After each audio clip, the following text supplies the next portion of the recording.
일단 명상이라는 단어를 떠올리는 순간 부담스러웠어요. 제가 좀 가만히 있지 못하는 성향인데 명상은 너무 가만히 있어야 하니까 지루하고 졸리고 어려울 것 같다는 선입견이 있었어요. 또 명상으로 얻을 수 있는 효과가 피로감 줄여주고 스트레스 해소하고 마음의 안정도 찾고 우울감과 불안도 개선하고 사람이 친절하고 이타적으로도 변한다는데 가만히 있는 게 그 정도까지의 효과가 있다고? 오버 아닌가 싶었는데 한 달간 명상을 매일 해보니까 실제로 효과가 있더라고요. 저는 지난 한 달간 제가 운영하는 실존 독서 모임 브리딩 클럽 멤버분들과 함께 이 책에 나오는 모든 내용을 실천해 보았는데요. 참고로 이 책이 명상책답지 않게 진짜 재밌어요. 명상에 접근하고 연습하고 실행하는 방법이 너무 쉽고 상세히 정리되어 있어서 초보자분들도 쉽게 접근하실 수 있을 거예요. 어쨌든 이 책은 명상이 하루 10분이면 충분하고 명상은 산속에서 막 가부좌 틀고 하는 게 아니라 언제 어디서든 할 수 있는 거고 심지어는 먹으면서 걸으면서 운동하면서 잠자면서 일상생활 하면서도 명상을 할 수 있다고 해서 좀 부담스럽지 않을 것 같아서 시작했습니다. 1주차에는 책에 나오는 명상 방법을 실천했어요. 첫째 날에는 2분간 호흡에 집중하면서 아무것도 하지 않는 연습을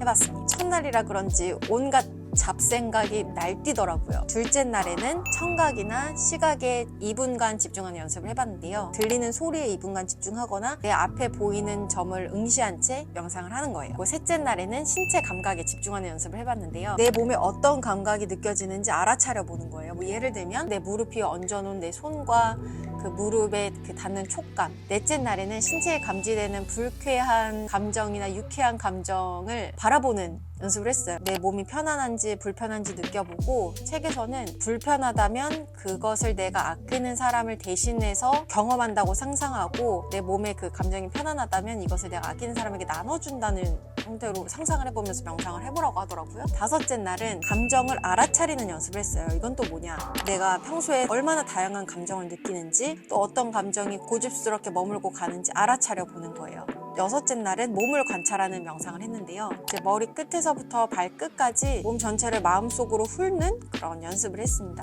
이렇게 1주차에 한 내용을 들어보면 뭔가 어려워 보이는데 하루에 2, 3분 정도니까 어렵고 부담스럽게 느껴지진 않았어요. 그래서 일주일 동안 명상 해보면서 느낀 건 내가 무언가 아무것도 안 하고 이렇게 가만히 있었던 적이 정말 없었구나. 이렇게 가만히 앉아있고 아무것도 안 하는 게 참 어색하게 느껴지더라고요. 근데 가만히 5분 동안 아무것도 안 했을 뿐인데 그 고요의 순간이 진정한 휴식으로 느껴지기도 했어요. 우리가 출퇴근하고 알바하고 여러 가지 일들 하면서 온갖 사건 사고들을 마주하고 생각들을 하게 되는데 그것들을 잠시 비워내고 이제 좀 분리수거하는 그런 시간이었달까? 그래서 진정한 휴식을 원한다면 집에 와서 TV 보고 스마트폰 하면서 그 꽉 차 있는 뇌의 용량에 넣어서 머리가 터지게 할 게 아니라 명상을 통해서 정기적으로 좀 비워주는 시간들이 꼭 필요하겠다 싶었어요. 1시간 할 필요도 없고 하루에 단 5분도 충분하다. 둘째 주에는 10분 명상을 했어요. 10분 명상을 어떻게 했냐면 그냥 가만히 10분 동안 앉아 있어도 되고 또 유튜브에 10분 명상 검색해보면 수백 개의 명상 영상들이 나와요. 명상 전문가들이 가이드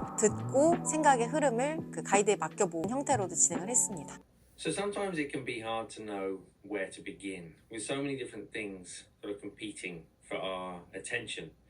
Very often we get easily distracted. 나랑 잘 맞는 것들 들으면서 진행해도 되고 아니면 그냥 이동하면서 10분 동안 가만히 멍 때리는 것도 명상이 될 수 있더라고요. 이렇게 10분간 명상을 일주일 정도 해보니까 현재 하고 있는 일에 집중할 힘이 확실히 생겼어요. 일단 우리가 걱정과 생각이 많은 이유는 과거에 있던 일이나 미래에 일어날 일들을 염려하면서 온갖 생각을 하게 되는 것 같아요. 근데 우리가 걱정하고 생각한다고 크게 달라지진 않잖아요. 그래서 그렇게 걱정하고 고민하면서 머리 싸맬 시간에 지금 내가 할 수 있는 게 무엇이지? 그 고민을 하지 않기 위해서 내가 할 수 있는 최선의 선택과 최선의 할 일은 무엇이지? 한 번 더 객관적으로 제 자신을 관조할 수 있는 힘이 생겼달까요? 생각과 걱정과 고민에서 조금씩 거리를 두게 되었던 듯 싶어요. 3주차에는 명상을 일상에 통합하는 시간을 가졌는데 이건 또 무슨 얘기냐? 별거 아니에요. 먹으면서 걸으면서 운동하면서 잠자면서 명상을 하는 건데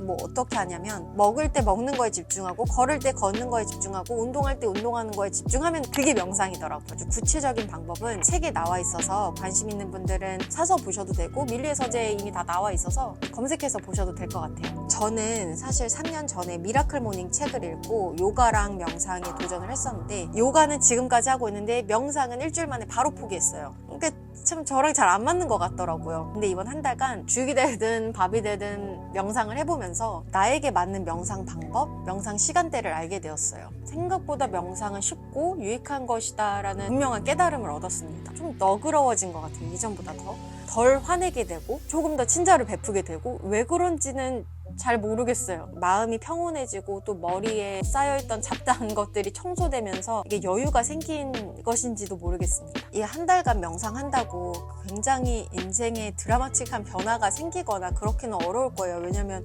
명상 수행하시는 분들도 보통 몇 년을 해야 깨달음을 얻고 그런다는데, 근데 저를 포함해서 많은 분들이 명상을 하는 목적은 스트레스를 줄이고 내 주변 사람들과 좋은 인간관계를 맺고 좀 집중력을 높이고, 그러니까 일상생활에 도움을 받기 위해서 명상을 수단으로 활용하는 경우가 많은 것 같은데, 저도 어떤 영적인 도달, 깨달음 여기에는 전 관심이 없고 제 삶을 좋은 방향으로 이끌어 나가고 제 일상에 도움되는 하나의 도구를 얻게 된 느낌입니다. 3주를 돌아봤을 때 알아차림이라고 하는 자체를 인지했다라는 것만으로도 긴 삶을 봤을 때는 굉장한 큰 수확이라고 생각을 합니다. 일단 근무 시간에 집중도도 되게 올라가고 하루를 마칠 때 좀 뇌가 얼얼한 느낌도 되게 적고, 제가 보통 명상을 퇴근길에 많이 했거든요. 뭐 아무것도 안 듣고 그냥 이렇게 가만히 있으면은 머리를 좀 비울 수 있어서 집에 와서도 머리를 비우고 오니까 우리 제가 하고 싶었던 것도 좀 할 수 있는 기회가 되고 해서 되게 릴렉스가 되고 몸이 풀어지면 약간 마음이 풀어지는 게 느껴지더라고요. 뭐 스트레스가 많아도 그거를 완전히 없앨 수는 없지만 또 좋게 해결하려는 느낌이 커졌어요. 내 몸에 집중하고 내 마음에 집중하는 거를 하루에 10분도 못하고 있었구나 이런 생각이 들더라고요. 사실 명상을 좀 되게 어렵게 생각했는데 생각보다 쉽다는 걸 느꼈고